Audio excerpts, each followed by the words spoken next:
감사합니다. 네, 말씀 함께 보시겠습니다. 네, 제가 계속 침례교의 특징에 대해서 함께 살펴보고 있는데요. 지금까지 8가지에 대해서 말씀드립니다. 네, 성도들은 신앙생활의 지침서로 성경을 가장 우선순위에 둔다. 국가와 종교는 분리되어야 된다. 오직 믿음으로 구원에 이를 수 있다. 직접 민주교회, 그리고 개교회주의, 그리고 신자의 제사장주의, 그리고 전신자 전도 사명, 그리고 청직의 삶. 네, 그래서 지난주에 청직이란 무엇인가 해서 국어사전의 청직이란 주인의 뜻을 따라 주인의 재산 등을 관리하는 사람을 얘기한다고 했습니다. 그래서 우리 기독교에서 청지기는 하나님의 대리인으로서 주인이신 하나님 뜻에 따라 하나님 것을 잘 관리하는 권한을 부여받은 자라 말씀드렸습니다. 네, 이렇게 청지기가 된 자로 이 청지기로서 하나님 것을 잘 관리하는 권한이 있는 반면 잘 관리하는 책임도 있다라는 말씀을 드렸고요. 그래서 선한 청지기란 무엇이냐라고 했을 때 자신이 하나님의 청지기임을 알고 주인이신 하나님께 받은 은사와 은혜를 잘 사용해서 이것을 어떻게 사용하냐, 어떻게 잘 사용하느냐, 다른 사람을 섬기는 데 사용한다라고 말씀드렸습니다.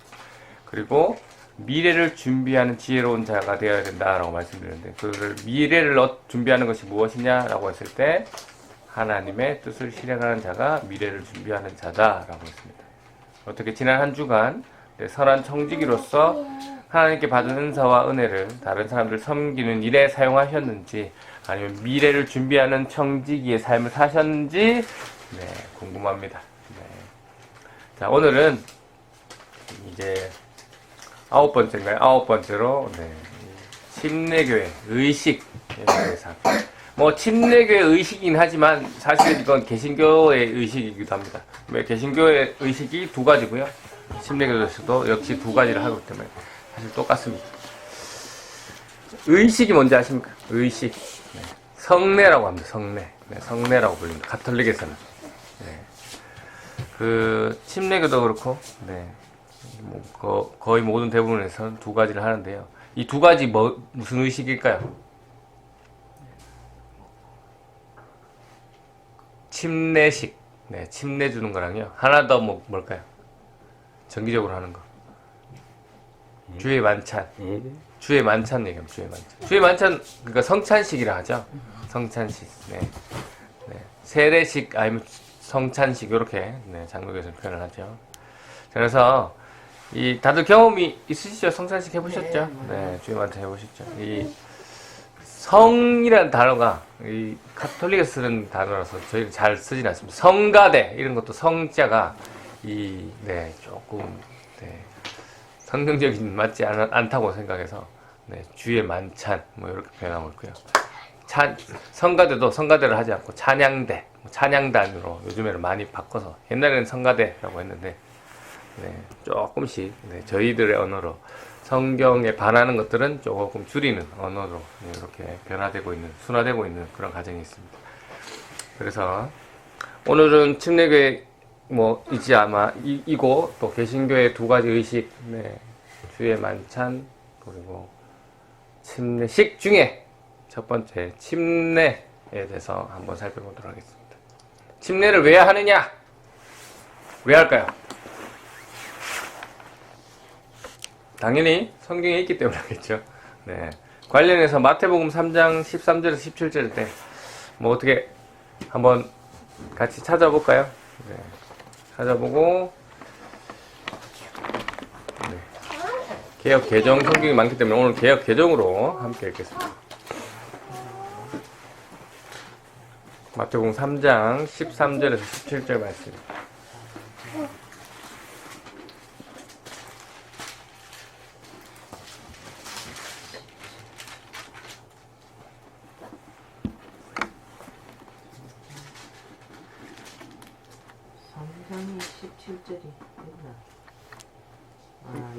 있죠? 하늘로서. 3장 죄송합니다. 13절에서 17절까지입니다. 마태복음 3장 13절에서 17절 함께 읽겠습니다. 시작. 이때에 맞습니까? 이때에 예수께서 갈릴리로부터 요단강에 이르러 요한에게 침례를 받으라 하시니 요한이 말려 이르되 내가 당신에게서 침례를 받아야 할 터인데 당신이 내게로 오시나이까? 예수께서 대답하여 이르시되 이제 허락하라. 우리가 이와 같이 하여 모든 의를 이루는 것이 합당하니라 하시니 이에 요한이 허락한지라. 예수께서 침례를 받으시고 곧 물에서 올라오실 때 하늘이 열리고 하나님의 성령이 비둘기같이 내려 자기 위에 임하심을 보더니 하늘로부터 소리가 있어 말씀하시되 이는 내 사랑하는 아들이요 내 기뻐하는 자라 하시니라. 아멘. 네, 여기 무슨 장면입니까? 예수님께서 침례 요한에게 침례를 받으시는 장면입니다. 네. 그러면 먼저 질문을 드리겠습니다. 예수님은 침례를 받으셔야 됩니까? 여기서 주는 침례는 침례 요한이 주는 침례잖아요. 어떤 사람에게 줬습니까? 우리가 묵상 모임 시간에 지금 나누고 있잖아요. 죄 회개하는 사람한테 주는 요한의 침례는 죄 회개하는 사람한테 주는 침례잖아요. 그러면 예수님이 지금 침례 요한에게 죄를 회개하고 침례를 받아야 되는데 예수님은 죄가 있으신 분인가 없습니까? 그럼 침례를 받아도 되는 겁니까? 안 받아도 되는. 왜? 예수님은 죄가 없으신 하나님이시기 때문에 그렇습니다. 네. 그런데 네, 죄를 지은 사람이 회개를 하고 받는 침례 요한의 침례에 예수님께서 직접 나오셔서 굳이 침례를 받으시는 이유는 뭘까요?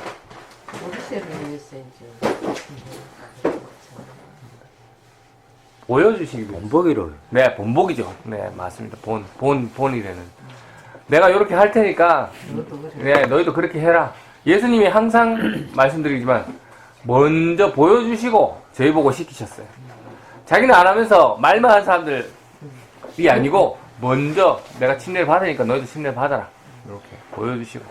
그래서 우리는 지금 오늘 침례를 한다. 네.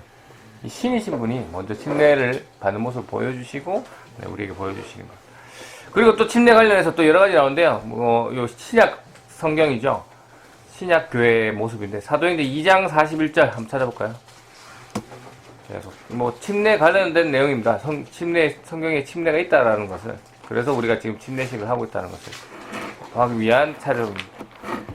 사도행전 2장 41절.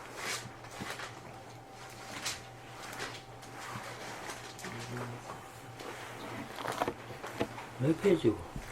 몇 페이지인가요? 188. 이 구약이라서 그거는 모르겠네요. 188? 네, 188. 뒤쪽에서 찾으셔야 됩니다. 네, 뒤쪽에서 188 찾으세요. 신약에서 188. 요한복음 다음에 사도행전. 네.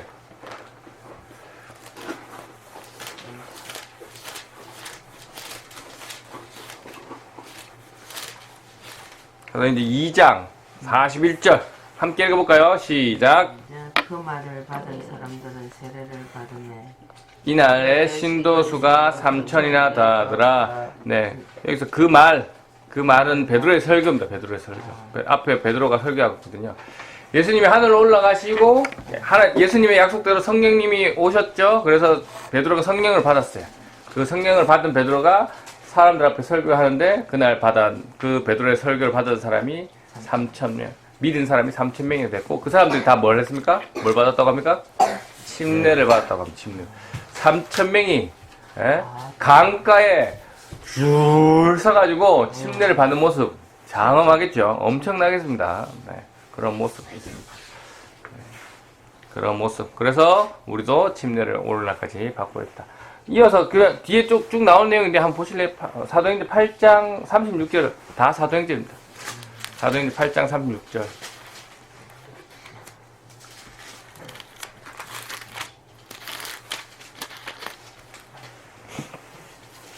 사도행전 8장 36절.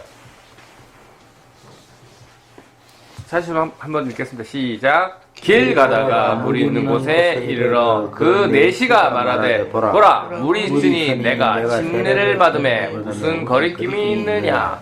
네, 여기 내시가 나오는데 여기는 다른 나라 에티오피아라는 나라의 높은 관리직 내시입니다. 이 관리직 내시가 빌립에게 지금 복음을 듣고 예수를 믿어서 침례를 받는 그런 장면입니다. 계속 침례받는 장면이죠. 마지막 하나만 더 찾아볼까요? 사도행전 18장 8절입니다.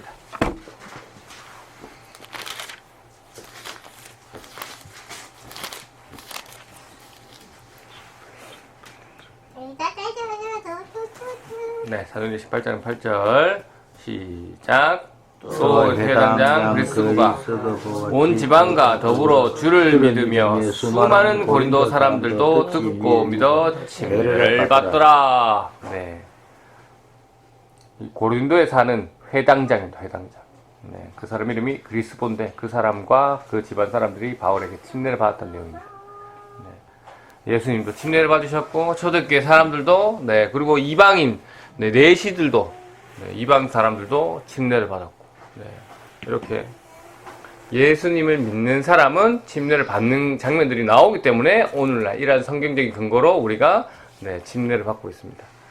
그래서 이 성경에 나오는 침례라는 단어를 원어 그대로 보면 네, 밥티스마라는 단어로 되어 있습니다. 네, 밥티스마 이게 무슨 뜻이냐면 물 속에 잠긴다라는 뜻을 가지고 있습니다. 네. 그런데 이제 우리가 우리나라에서 쓰는 세례라는 단어는 무슨 뜻이냐면 네, 물을 네, 담긴다 뜻이 아니고 물을 네, 뿌린다 네, 그런 단어잖아요. 그렇기 때문에 침례교회에서는 야 성경의 원어의 의미가 물에 담긴다는 의미인데 우리도 그 의미대로 사용해야 되지 않느냐라고 해서 침례 네, 물에 완전 담기는 침례자를 사용하고 있습니다. 네. 그러나 저기 보시면 그러니까 의미는 같아요. 네, 의미는 같은데 그 뭐죠? 의미는 같은데 침례라는 의미, 침례와 세례의 의미는 같은데 형식이 좀 다른 거죠. 네, 의미는 같지만 형식이 다른 부분인데 뭐 장로교에서도 세례라고 하긴 하지만 저 물에 담기는 의식을 하시는 분도 있고, 네, 그리고 물에 찍어서 머리에 안수하시는 분들도 있고 여러 가지 있지만 의미는 다 같습니다. 네. 그래서 왜 물에 완전히 들어갔다 나오느냐? 네, 이 시대 때 사람들이 왜 그렇게 했느냐? 물 속에 들어가는 것은 뭘 얘기하냐면 죽음을 얘기합니다. 죽음. 물 속에 완전히 들어가는 것은 내가 이제 죽습니다라는 의미입니다. 네. 그리고 물 속에 있는 것은 장사됨을 이야기합니다. 장사됨. 네, 예수님이 3일 동안 장사된 거. 장사됨. 그리고 다시 물 위에 올라오는 것은 뭘 얘기하겠습니까? 그럼? 부활. 그렇죠. 부활. 네, 새로운 신분, 새로운 생명, 부활을 이야기합니다. 네. 그리고 이것도 시간적으로도 의미를 가지는데요. 네, 시간적으로 또 물에 들어가면서 과거의 옛사람, 네, 나의 옛 모든 것들, 옛 죄, 이런 것들은 죽은 자다, 죽는다라는 의미가 있고, 또 물에 들어갔다가 푹 들어갔다가 완전히 들어갔다 나올 때는 어떤 의미라고요? 네, 이제부터 새롭게 시작한다라는 시간적인 의미도, 새 사람으로 새롭게 시작한다라는 의미도 가지고 있습니다. 그래서 침례는 어떤 사람들이 받을 수 있다고요? 예수님을 믿는 사람이 받는 겁니다. 믿는 사람이. 네, 예수님을 믿는 사람이 받는 겁니다. 예수님을 안 믿는 사람이 받아도 됩니까? 네. 뭐 침례 뭐 중요한 거라고 그냥 물에 쓱 들어가다 나오는 건데 뭐 아무나 받으면 되는 거지라고 생각하실 수도 있지만, 네, 전부 제가 말씀드렸지만 침례안이 주는 침례는 이제 회개에 대한 침례고, 그거 빼고는 네, 다른 침례들은 다 예수님을 믿는 사람에게 주는 침례가 있습니다. 네. 그래서 침례는 믿는 사람에게 주는 것이다. 그리고 또 역으로 이 침례에 대해서, 세례에 대해서 또 다른 의미로, 좀 잘못된 의미로 중요시 생각하는 사람도 있습니다. 뭡니까? 이 침례를 받지 않으면 구원을 못 받는다고 생각하시는 분도 있어요. 네. 여러분은 어떻게 생각하시는지 모르겠는데 잘못된 생각입니다. 침례를 받는 거랑 구원이랑 상관이 있습니까? 없습니까? 상관이 있습니까? 없습니까? 네? 상관이 있지. 상관 있습니까? 있지. 침례를 안 받으면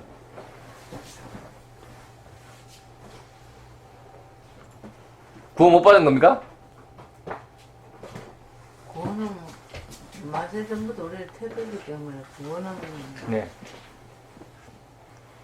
받고 안 받고 침례를 받아야 구원을 받지. 아하! 그러니까 이렇게 생각하시는 분이 있다니까요. 그래서 이 시간을 가지는 겁니다. 감사합니다. 네, 네. 구원은 어떻게 받습니까? 오직 오직 뭘로 받습니까? 믿음. 믿음으로. 네. 구원은 오직 믿음으로. 침례라는 것은 행위잖아요, 행위. 네. 예배라는 것도 행위잖아요. 구원은 오직 믿음으로 받는데 예배 안 드린다고 예배가 구원이랑 상관이 있습니까? 없습니까? 그런 의미입니다. 헌금이랑 구원이랑 상관이 있습니까? 없습니까? 같은 겁니다. 침례랑 구원이랑은 상관이 없습니다. 네. 구원은 오직 믿음으로. 네, 구원 받습니다. 믿음으로. 오직 믿음으로. 네. 그래서 침례를 안 받았다고 해서 구원을 안 받은 게 아닙니다. 이미 예수님을 믿은 사람은 침례 받든 안 받든 구원을 받는 거예요. 아무 상관없습니다. 침례는 그럼 뭐냐? 예수님이 하신 침례는 뭐냐? 네, 그 초대교회 사람들이 뭐냐? 방금 다 읽어보셨잖아요. 예수님이 믿는 사람들이 침례를 받는다고. 네, 구원이랑 상관없어요. 믿는 사람들이 네, 침례를 받는다고. 그런데 이거를 침례를 받아야지만 구원을 받는다라고 말하는 데가 있습니다. 어딜까요? 내가 이단들인가? 뭐 이단이라 할 수도 있죠. 네. 카톨릭입니다. 성당. 아, 성당은 그 7가지, 저희는 2가지의 의식을 하잖아요. 기침다.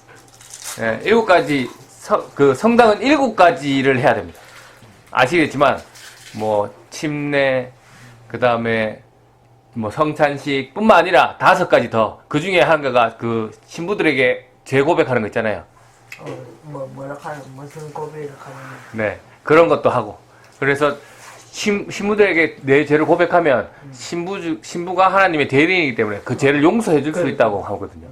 그래서 그런 것을 다 거쳐야지만 구원에 이를 수 있다는 게 네, 성당의 교리고, 우리는 뭐다? 오직 구원은 믿음으로만. 이게 그 성당하고 차이. 네, 교회하고의 제일 큰 차이입니다. 성당은 행위로 이걸 믿음 있어야 되지만 이 행위를 하지 않으면 구원을 못 받는다는 얘기고, 무슨 소리냐? 예수님을 믿는 믿음만 있으면 된다. 그게 개신교입니다. 교회입니다. 그게 가장 큰 차이이고, 이것 때문에 갈렸습니다. 그래서 침례는 뭐냐? 많은 사람들 앞에서, 그리고 하나님 앞에서 이제 공식적으로 저 하나님 믿는 사람이 되겠습니다 라는 고백하는 겁니다. 고백하는 거. 신앙 고백에서, 신앙 고백이라고 하면 헌금도 신앙 고백이고 예배도 신앙 고백이고, 네, 우리가 예배를 통해서 무엇인가를 하나님께 얻으려고 드리는 거 아니잖아요. 헌금을 드리면서 하나님 오늘 5만 원 드렸으니까 100만 원으로 돌려주세요 하고 헌금을 드리는 거 아니잖아요. 네, 그런 마음으로 드리는 게 아니라, 하나님 제 모든 게 하나님 건데요. 네, 저 11조를 바치면서 전부가 하나님 거지만 그 중에 10분의 1만 구분해서, 아니면 10분의 2만 구분해서 하나님께 드립니다. 10분의 2만 드리지만 이거는 저는 하나님께 전부를 드리는 겁니다. 주님은 저의 전부이십니다. 라는 걸 고백하기 위해서 헌금을 하는 거잖아요. 그래서 꼭 11조가 아니어도 됩니다. 네, 뭐 감사헌금을 해도 단 10,000원이어도 그 속에 뭡니까? 마음을 담아서, 네, 하나님, 이게 저의 전부의 마음을 하나님께 올려드립니다. 네, 그렇게. 네, 다 신앙 고백이잖아요. 우리 무언가를 얻으려고 하는 것은 아니다라는 거죠. 네. 그런데, 네, 아까도 말씀드렸지만, 침례를 하지 않는다고 해서, 헌금을 드리지 않는다고 해서, 예배를 드리지 않는다고 해서 구원을 못 받는 것은 아닌데, 그러면 뭐 예배 안 드려도 되나, 헌금 안 해도 되나, 침례 안 해도 되나 라고 했을 때 그건 또 아니라는 거죠. 왜? 하나님을 믿은 사람이라면 감사해서 하나님을 예배 드릴 수밖에 없고, 하나님을 믿은 사람이라면 네, 감사하기 때문에 하나님께 제게 아닙니다, 하나님 겁니다 라고 올려드릴 수 없고, 올려드릴 수밖에 없다는 거죠. 이 헌금을 통해서 하나님 나라, 네, 다 구제하는 일에 더 돕고, 교회를 확장하고 이런 것들 더 사용하세요 라고 드릴 수밖에 없다는 거죠. 그 다음에 네, 침례를 받은 사람이 감사하기 때문에 다른 사람들 앞에 저 예수님 믿습니다 라고 네, 선언하는 침례식을 할 수밖에 없다라는 거죠. 네, 그런 겁니다. 네. 그래서 이 침례교에서 침례라고 말하면 이 특징이 2가지가 있습니다. 요 특징은 좀, 그러니까 개신교 중에 다른 장로교랑 감리교랑은 좀 다른 특징입니다. 요거 2가지 말씀드리면, 첫 번째, 이 타 교단에서는 침례를 하지 않고 세례라고 한다. 근데 침례교단은 침례라고 한다 라고 하는 거. 그래서 뭐 단국교회 대부분이 세례라고 하는데 그냥 침례교에서 침례라고 하지, 아니 세례라고 하지 뭐 유별나게 하느냐, 뭐 그럴 수도 있습니다. 그럴 수도 있지만 아까 앞에서 말씀드렸듯이 네, 침례란 단어가 그 성경의 그 원어의 단어와 더 가깝기 때문에 우리는 그렇게 사용하겠다라는 침례교의 얘기라는 거죠. 네. 뭐 특별한 이유는 없고요. 그게 더 성경에 가까운 단어니까. 네. 그래서 그렇게 쓰다. 그리고 침례교가 타교단과 구분되는 요 침례와 관련해서 또 다른 거 특징 두 번째, 유아세례입니다. 유아세례. 빠밤. 유아세례. 장로교, 감리교 네, 다 유아세례를 인정하고 시행합니다. 그래서 침례교에서 한동안 그거 갖고 엄청 깠거든요. 네. 왜 까냐? 침례라는 것은 어떤 사람이 받는 거라고요? 믿는 사람이 받는 건데, 이 유아들, 아직 글도 모르고, 뭐 부모님 얼굴 정도만 알고, 나한테 밥 주는 사람 얼굴만 아는 그 애기들한테 침례를 준다고 해서, 걔네들이 죄가 뭔지 알겠습니까? 예수님이 뭔지를 알겠습니까? 예수님이 내 죄를 대신해서 죽었다는 게 뭔지를 알겠습니까? 그런데도 감리교 장로교에서는 주드라이. 그래서 그거는 뭐가 안 맞냐면 장로교의 교리도 안 맞고 감리교의 교리도 안 맞습니다. 그러니까 왜 장로교와 감리교를 얘기하는지 말씀드렸죠. 네, 알미니우스주의 또 칼빈주의의 대표적이기 때문에 그들을 얘기하는 건데요. 그래서 그들은 틀렸냐? 아니죠. 그 사람들 틀릴 리가 있습니까? 네. 일단 침례교의 얘기는 맞습니다. 뭐 왜 맞냐면 자기가 스스로 하나님을 인정하고 내 죄를 고백할 수 있을 때 침례를 받는다. 믿는 사람이 받는다라는 의미는 전혀 한 개도 틀린 거 없고요. 그래서 침례교는 유아들에게 유아세를 인정하지 않는다. 네. 라고 하는 거 주장한 건 아무 문제가 없습니다. 그리고 요거 지난번에 한번 말씀드렸는데 어디 있죠? 하나님 성애가 아니고 그 뭐죠? 순복음. 네, 순복음. 네, 순복음. 네, 순복음 계통도 유아세례를 하지 않습니다. 뭐 하여튼 그렇고요. 그래서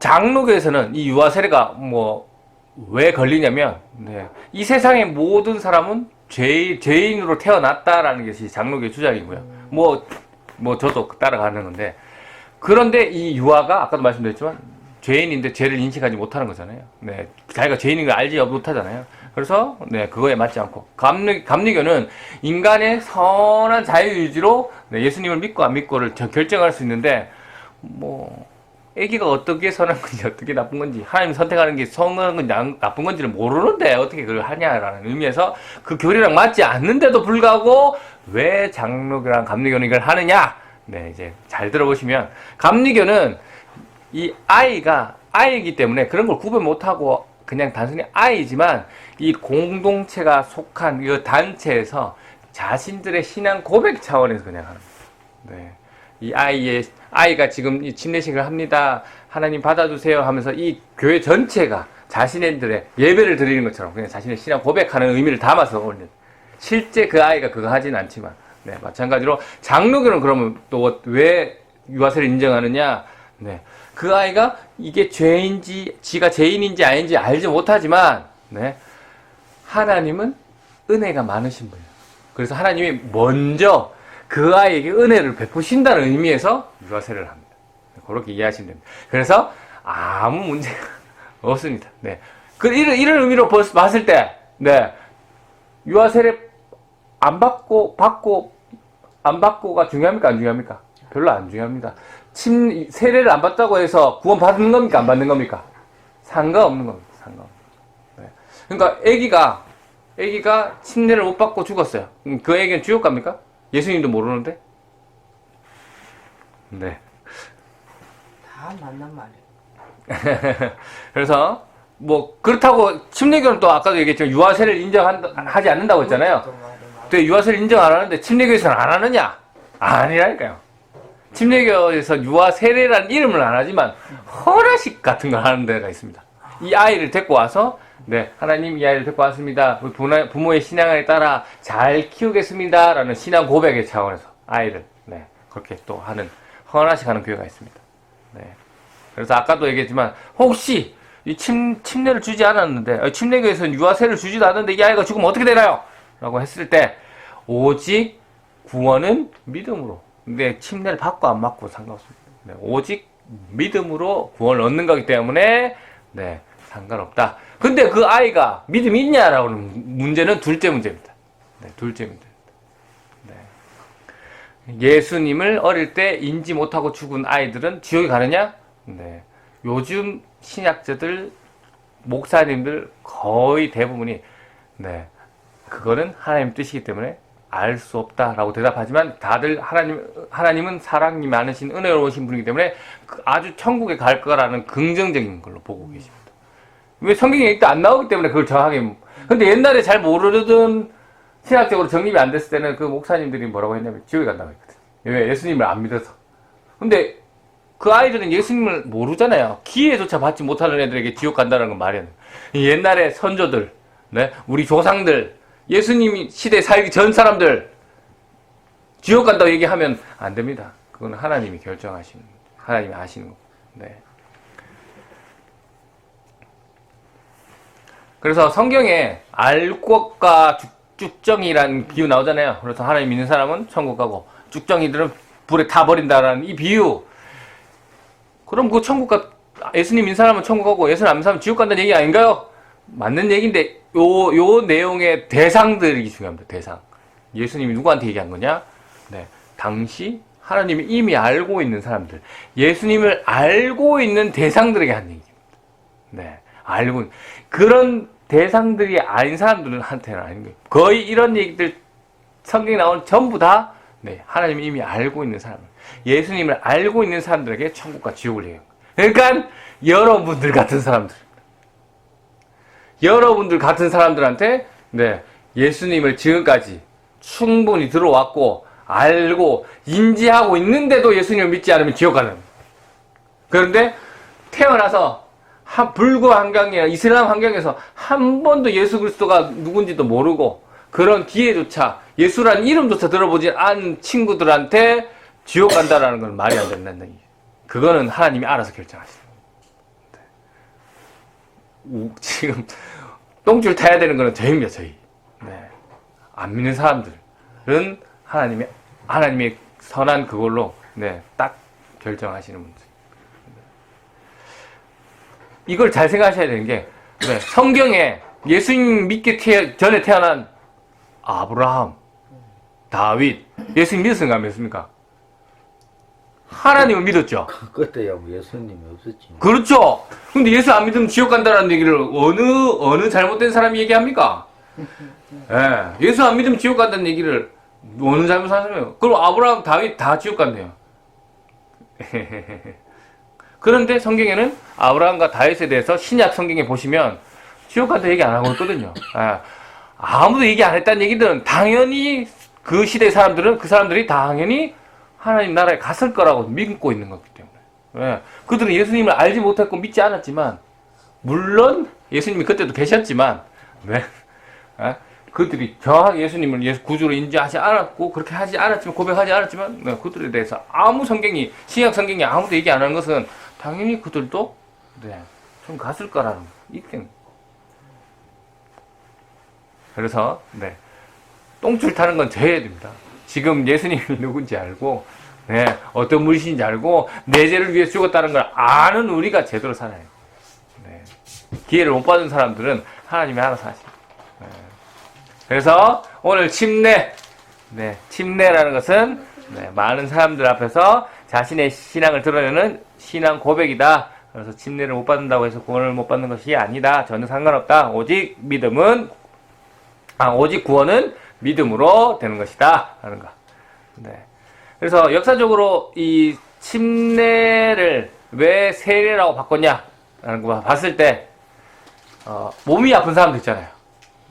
꼼짝도 못하고 나이가 많아서 병들어서 어르신들 근데 예수님을 믿었어요.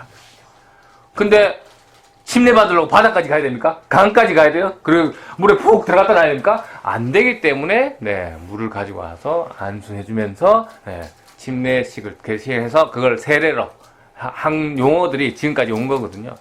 그래서 침례라는 이름을 안 쓴다고 해서 침례가 아닌 것이 아니고 의미는 똑같습니다. 세례나 침례나. 하지만 침례교에서 굳이 하는 이유는 뭐다?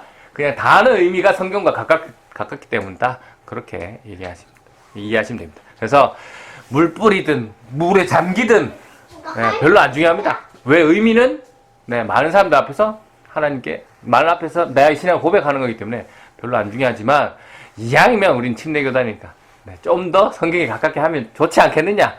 좀 더 그걸 가깝게 하면 물에 들어가면서 아이고 나 죽네요. 나오면서 저 새 사람 됩니다. 라는 것을 실제로 느껴보면 좀 더 낫지 않겠느냐라는 의미에서 그렇게 하는 거니까요. 뭐 너무 거부감을 안 가지셔도 되고 네, 또 너무 또 그걸 저에게 맞다고 주장하실 필요도 없을 것 같습니다. 네, 그런 것 같습니다. 그래서 오늘 말씀, 네, 개신교에 나오는 의식 2가지 중에 오늘 침례에 대해서 살펴봤습니다. 그래서 침례란 하나님 믿는 사람들이 많은 사람들 앞에 하나님 앞에 자신의 신앙을 고백하는 것이다 라는 거. 침례를 안 받는다고 해서 구원받는 것은 아니다. 구원은 오직 믿음으로 받는 것이다 라는 거. 네. 그래서 또 마지막으로 한마디만 더 하면 아이 그 침례 좋은 거니까 나는 자주 받으랍니다 라고 하시는 분도 있지만 네 아닙니다. 딱 한 번만 받으시면 됩니다. 네, 신앙 고백은 여러 사람들 앞에서 여러 번 할 필요 없습니다. 저는 예수 믿는 사람입니다 라고 침례식을 세례를 한 번만 받으면 됩니다. 네, 한 번이면 충분하다라는 거. 바라옵기는 그래서 우리 부산 레퍼트 교회 성도들은 이 침례 세례에 대한 의미를 정확하게 알아서 네 잘못된 방식으로 하는 네, 그런 것을 오해에서 벗어나시고 또 오늘 뭐 혹시 잘못 알았던 것을 수정하는 부분 네, 그런 부분을 알아서 네, 침례가 주는 이 풍성한 기쁨을 맛보시는 하나님의 귀한 자녀가 되시기를 주님의 이름으로 축원합니다. 아멘. 감사합니다.